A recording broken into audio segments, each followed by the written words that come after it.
Hey nerds, Farmer Jesse here. Welcome to Growers Daily, your daily dose of ecological farming insight. It is Wednesday, October the 8th, 2025. And today we are doing one of our fun Wednesday interviews, this time with guests Ian McSweeney, co-founder and co-director of the Farmers Land Trust and the Farmland Commons, and one of the landowners they work with, Julian Lauzzana, to sort of explain what the process is like and how it works in terms of land trusts. And it's very cool. When we talk about collaborative farm models and land access opportunities, which I think is very important, this is a great example of what it can look like. So I'm excited to share the work of Farmers Land Trust with you all today. So let's do it.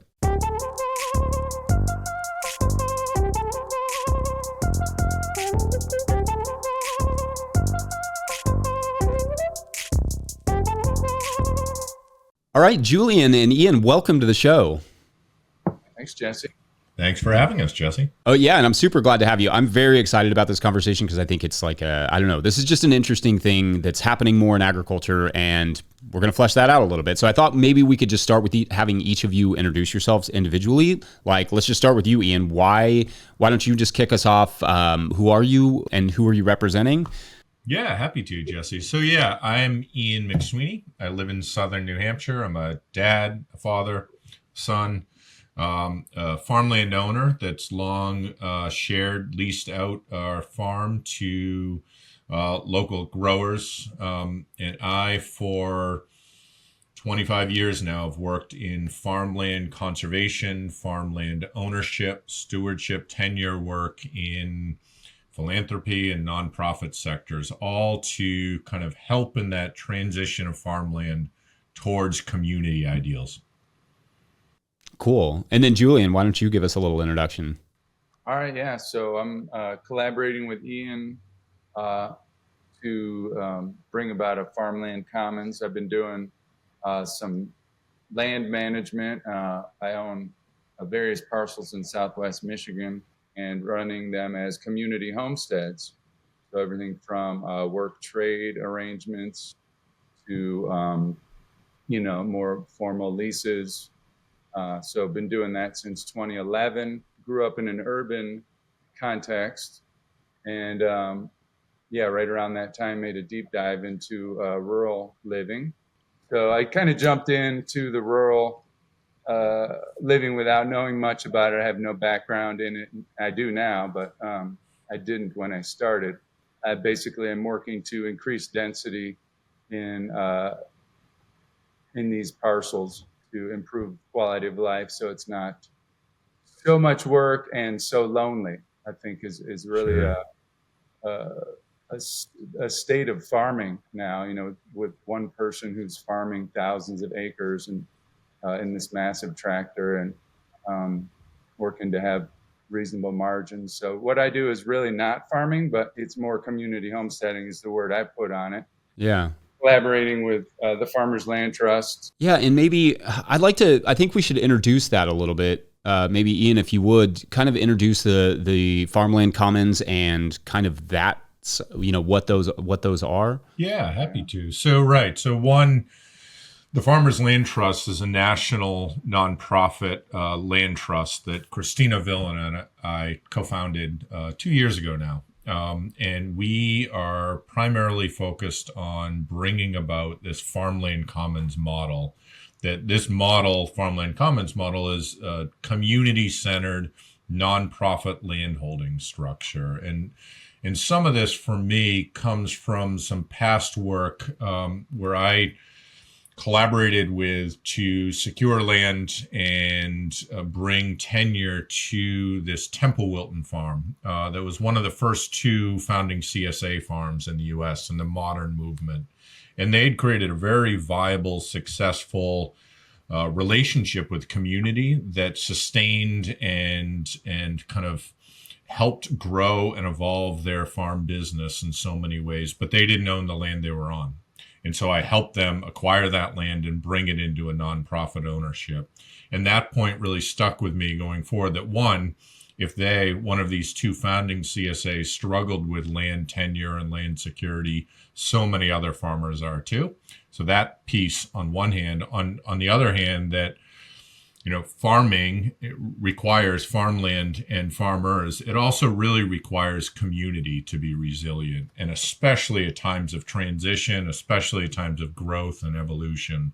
So for this farmland commons model that we created, it uses this limited scope nonprofit structure to both bake into the structure a collaboration of multiple nonprofit entities to hold the land, the real estate itself, and then to support, collaborate, and build relationship with the farmers on the ground.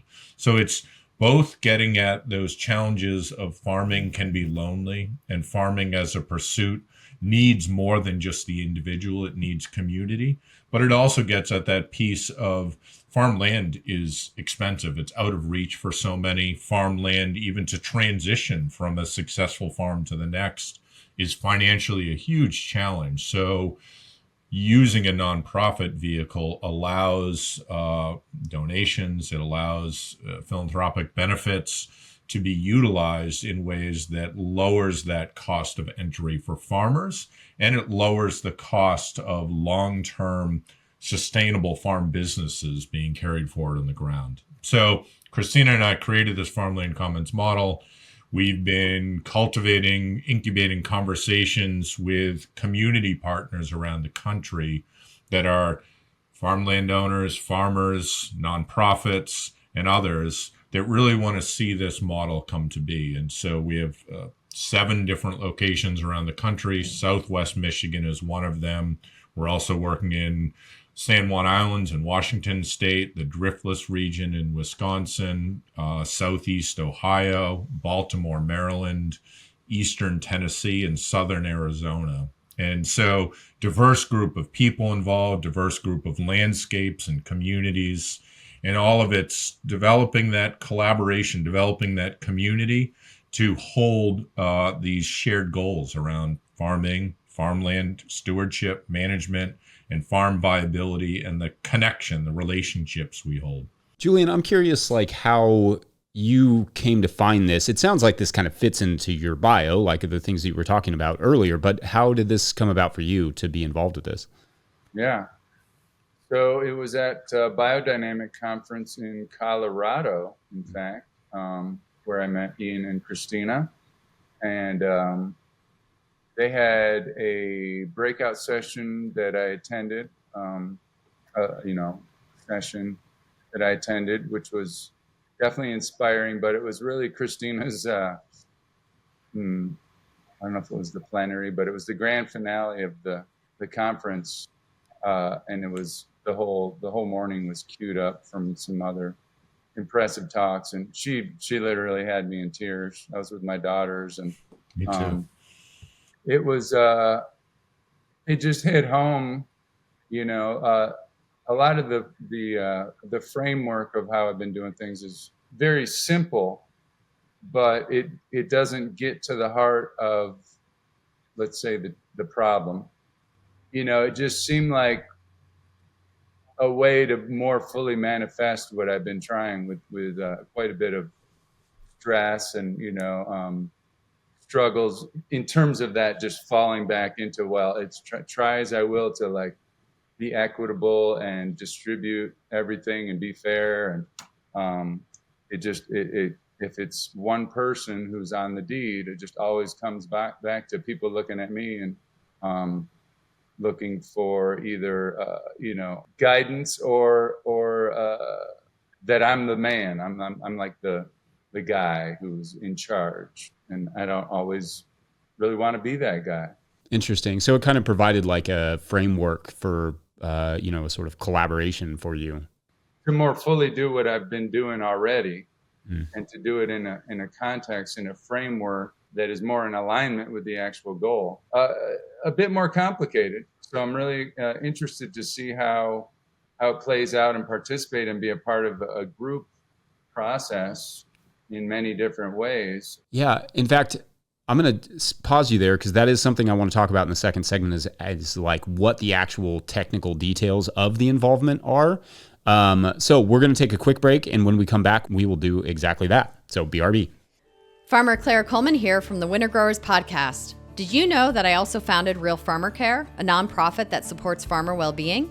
From my own experiences farming, I knew firsthand that this type of support was missing from ag, so I decided to do something about it. As of today, there are over 500 farmer recipients of a $100 self-care award, with more applying daily. If you'd like to help, each $100 donated supports one new farmer. Visit realfarmercare.com to donate and learn more. Again, that's realfarmercare.com.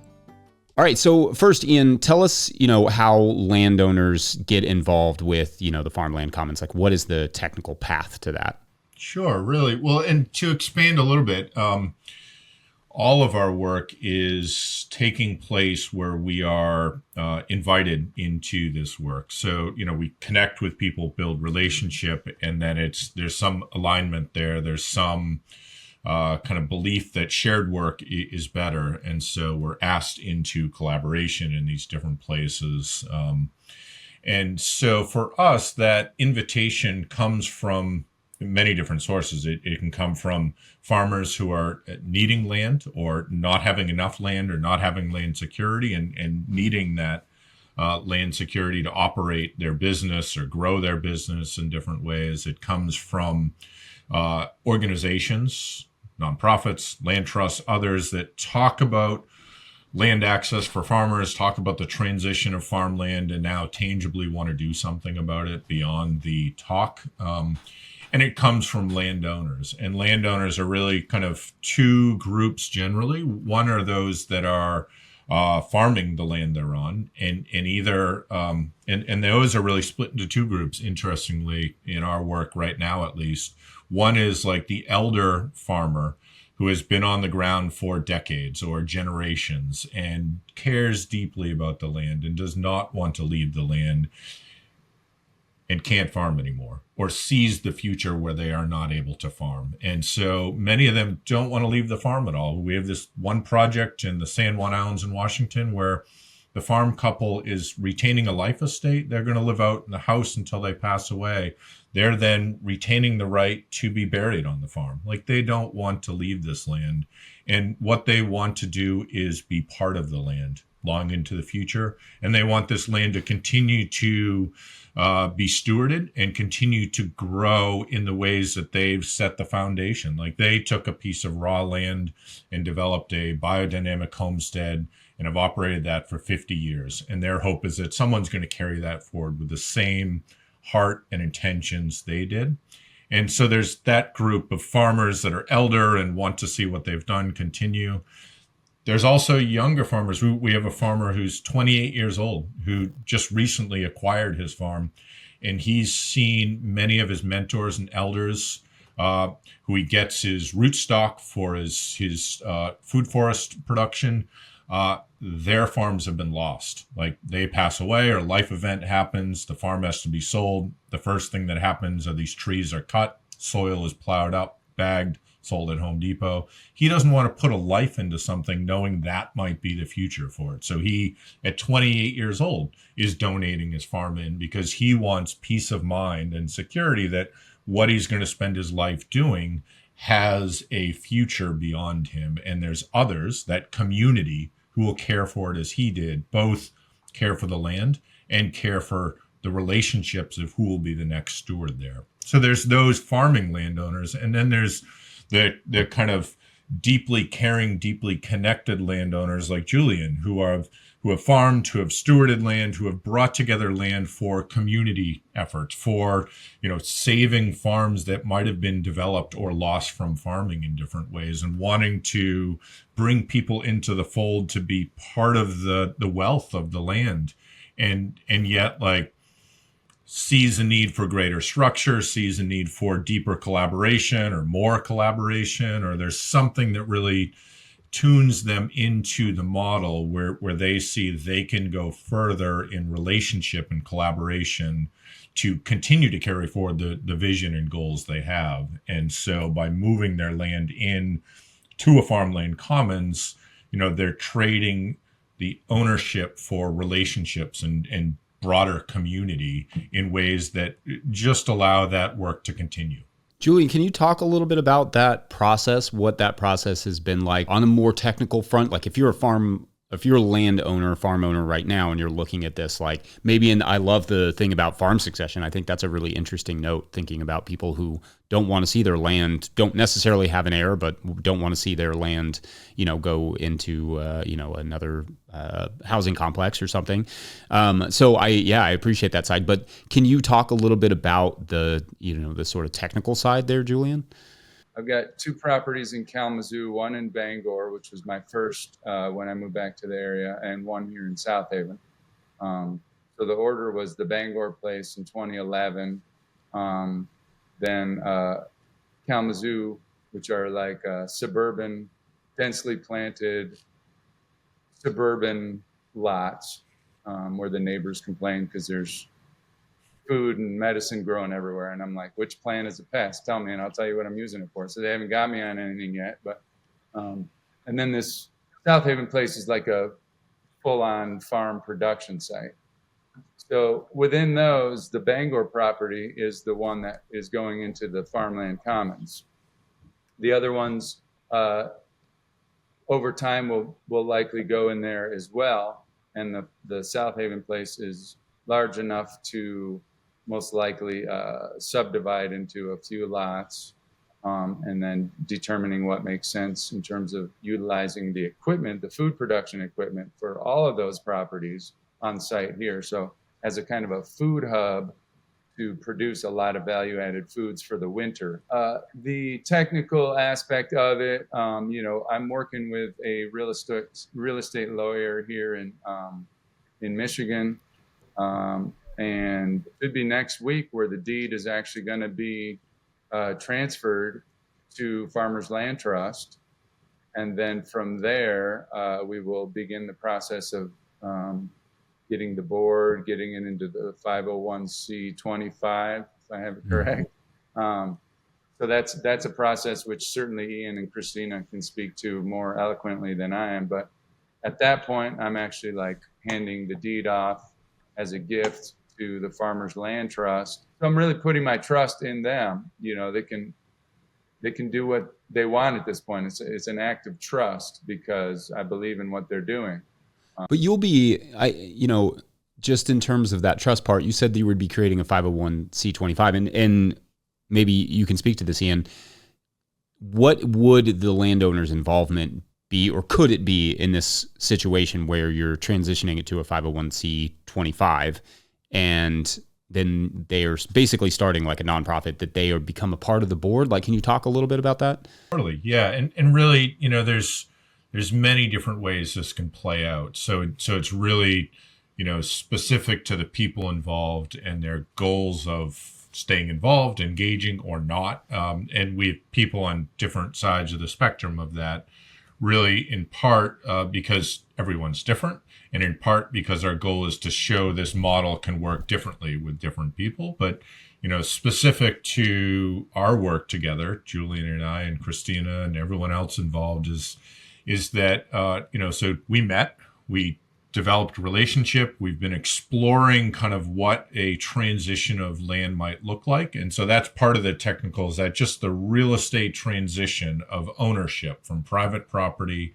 into the nonprofit land trust structure, and the title coming into there, where, many other land trusts that people might be aware of work with conservation easements. So they're protecting the land, holding certain rights, but not the ownership. Our work is directly focused on the ownership to address the ownership disparities, to address head-on access, equity, and tenure in farmland. So real estate transition is part of it.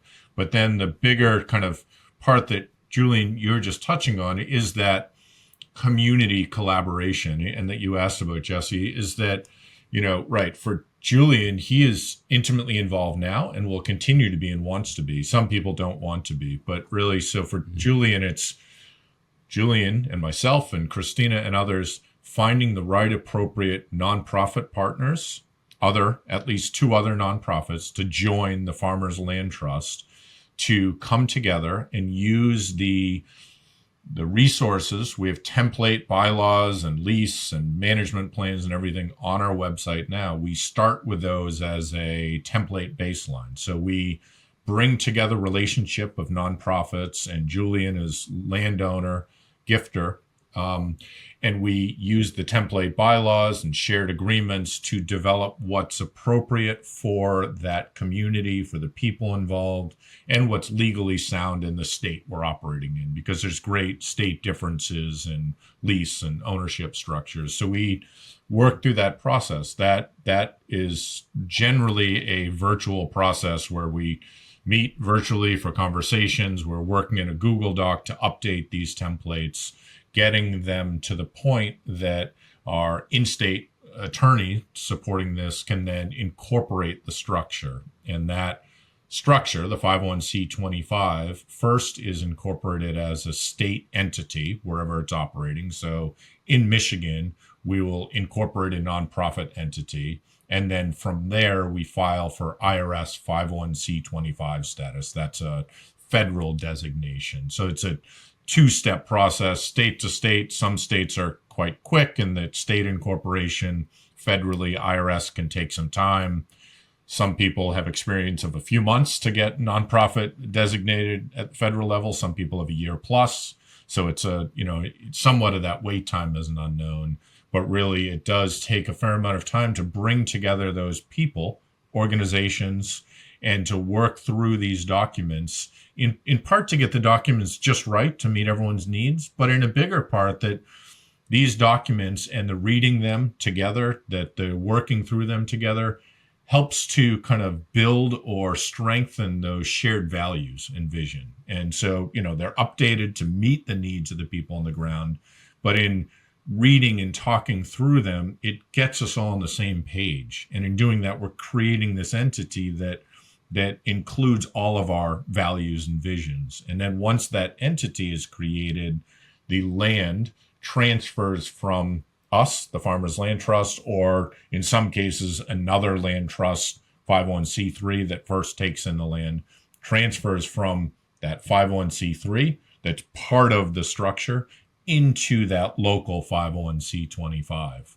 And at that point, 501c25 holds title to the land. They then take over leaseholder relationship and the lease agreement with the lease party. And, for us specific here, with this Bangor farm, a early stage step we are focused on is finding the right leaseholder, finding the right stewards, and bringing the right people onto the land to give them security, to have them be part of this collective work with us. So it's, landowner Julian, it's leaseholder to be, it's organizations, Farmers Land Trust, and other nonprofits that all really come together to form this structure and incorporate the entity and then operate this entity. I think that's really fascinating. Just the idea of, it going into basically a nonprofit being the landowner. All right, we're going to take a quick break. And when we come back, we will discuss how to get involved on the farmer's side of things. Be right back. Today's episode is brought to you by Farmland. Renewal season is here, and the work you put in now is what brings members back next year. Ari Memar, founder of Farmland and a guest you've heard on this podcast, has worked with regenerative farmers to create a playbook that turns renewal season into a growth season. One farmer, Melanie at Shake Fork Community Farm, brought in $40,000 in renewals in just 2 weeks using this strategy. Now, Ari and Melanie are sharing the exact approach in a free live workshop and downloadable playbook. Watch on demand and get the playbook at farmhand.partners/no-till. That's farmhand.partners/no-till. All right, back to the show. All right, so maybe, Julian, if you want to start on this one, give us an idea of how farmers, what you envision in terms of farmers being involved with this particular project. You've kind of outlined it a little bit, but give us the goal or the overall vision in your mind of what you want to see this place become. Yeah, so in the particular context of the Bangor property, because as Ian was saying, I think each property, each arrangement is unique, and the Bangor property has a rich history that can be discovered. There's a podcast and a book called Stronger Kinship, I believe. Anna Louisa Cox wrote a book, and there's a podcast. But basically, the Bangor Covert Highway, which is runs along between those two towns, was a powerful, emancipated area where a lot of black folks had farms and were represented in local politics well before it was even like federally acceptable. And basically they got along great with the settlers, the pioneers. There was a really empowered area. So there's a lot of like very large African American families who are in this stretch. I don't know the demographics, but I think it's been hard for them over the years to hold on. There's a few that are really doing a great job. Barbara Norman and the Mitchell family come to mind. But this property, I didn't really know about it, but I had kind of a mystical experience, and I'll maybe bookmark that one. But I found out after the fact that the Parker family had been residing there, Albert and Dorothea Parker. And I was visited by the descendants and the family of the Parker family a few times that came to the property, and they were really excited to see me doing the work and stewarding, because it had been left for a while. Everybody moved to the city, basically. I said, you could have a family reunion here, because they were remembering Albert with his hogs and, the whole scene. And so I invited them to have a family reunion there, but they haven't returned, or I haven't seen them again. So for me, this particular context, to honor that tradition or that history is paramount for this particular property.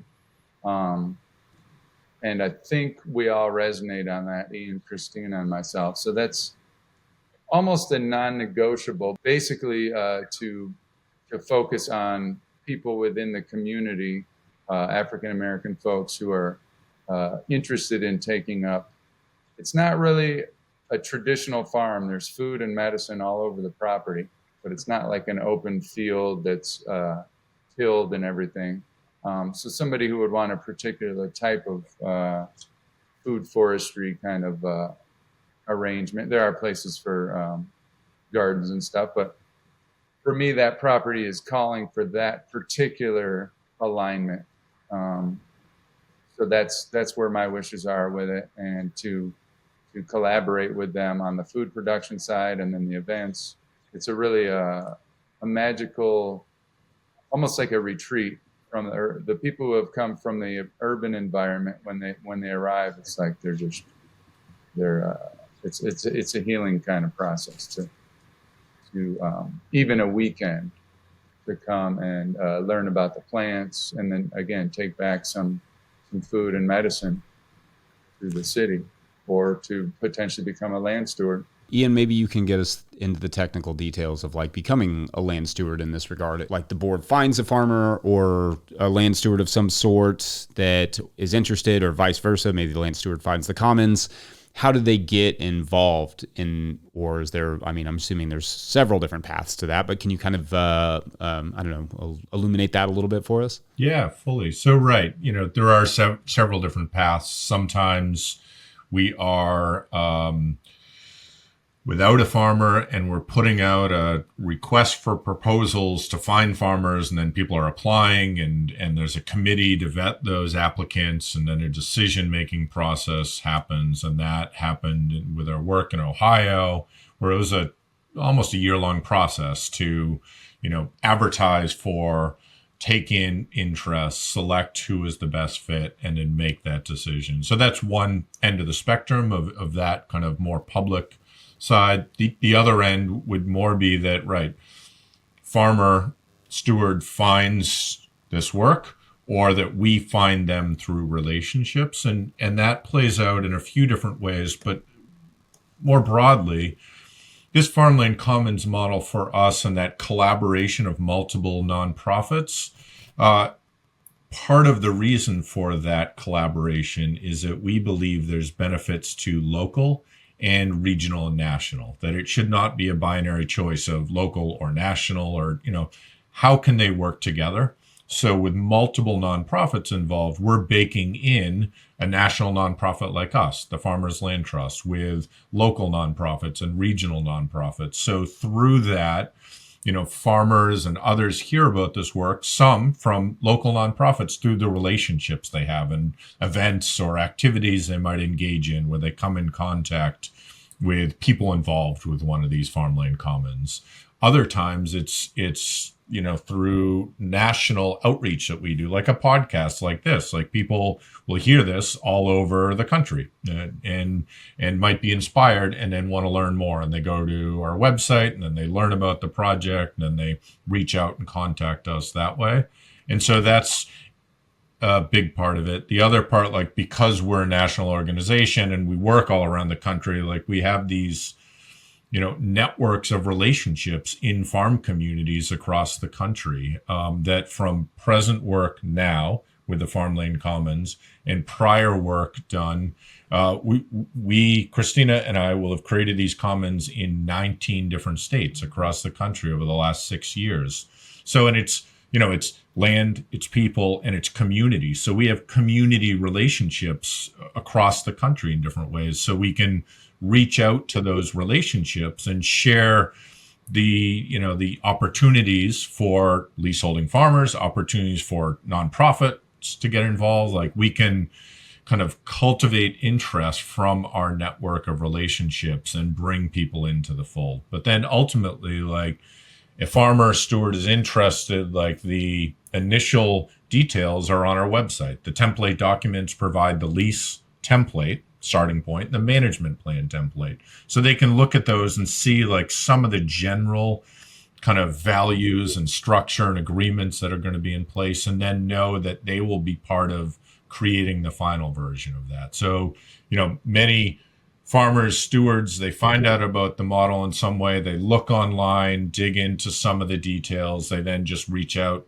have a conversation or two, get their initial questions answered, dive back into the template lease to learn more. And then kind of once there's a, clarity that there's an interest and alignment, it's then connecting them into those who are local. So in this case, like, if we, the Farmers Land Trust, are connected with or find farmer for the Bangor farm, connecting them and Julian together to walk the land, to spend time together and to begin to connect in that way would be the next step. That's very cool. I look forward to pointing people towards the Farmer Land Trust and everything else that you all are doing. Maybe if you want to, Ian, give us a few ideas on how to find your work. Yeah, happy to. So really, our website is a great place. By the time this conversation is published, we will have just launched this Farmland Commons work out into the world. We're launching it September 30th. So, as that date forward, we will have stories and detail and content on each of these Farmland Commons. We'll have the ability to sign up for individual newsletters for individual Farmland Commons, as well as our general newsletter. So, look on our website, sign up for whatever or as many newsletters as of interest, follow us on social media, reach out for conversation in many ways. And then also, we are doing all of this work as a nonprofit organization that depends upon support of community. So in the same way that I kind of named the CSA model and that inspiration for me, like what is needed in this work is building a community of people who come forward with interest in learning more, but also who come forward with willingness to support this work in some way. Very cool. Ian and Julian, thank you so much for your all's time. Thanks, Jesse. Thank you, Jesse.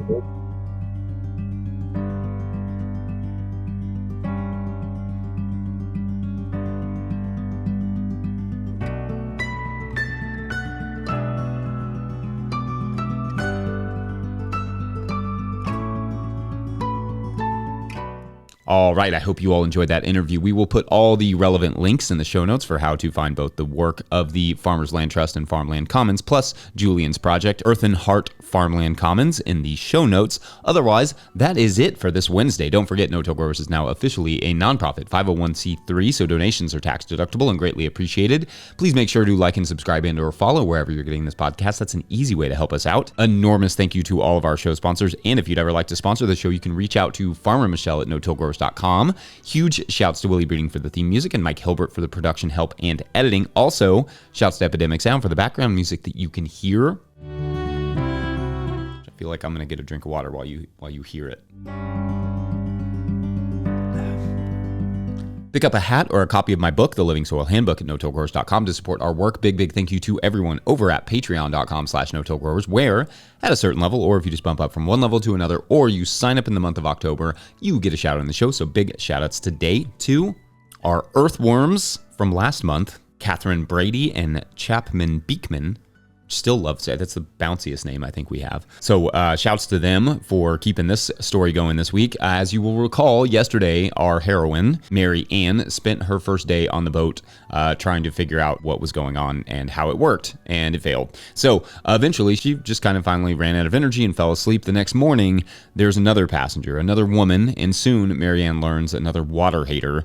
This woman's story, let's call her Sarah, is that she grew up near one of the Great Lakes and spent a lot of the time growing up on boats, but similar to Marianne, had a bad experience on one, falling into the water and having to be rescued, and she never really wanted to get back in the water or on the boat after that. But lucky for Marianne, Sarah did understand some things about boats from her childhood, but it had been a long time. However, she got the sail up and kind of functioning, and then, even though neither of them knew where they were headed, they were on the move. And we will pick up the story tomorrow, provided we get some Patreon signups, on Come Sail Away. That's not my best. But anyway, we will see you all tomorrow. Thanks for watching and or listening. Bye.